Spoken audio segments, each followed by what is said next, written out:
La Universitat Rovira i Virgili realitza un cribatge massiu en cita prèvia per analitzar quina ha estat la incidència de la pandèmia en el centre docent. La intenció principal de la mostra ha estat arribar a la comunitat estudiantil, que es troba en una franja d'edat obviada en la majoria de cribatges anteriors.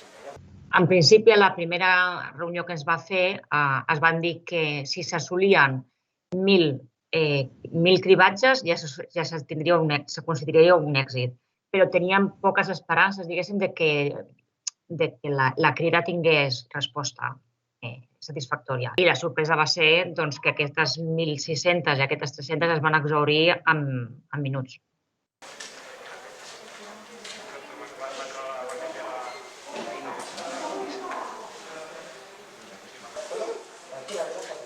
Ens vam organitzar en quins eren els punts de cribatge més adequats i els criteris per decidir l'espai era que fossin prou ventilats, prou amplis i amb accessos prou diàfans per evitar les aglomeracions.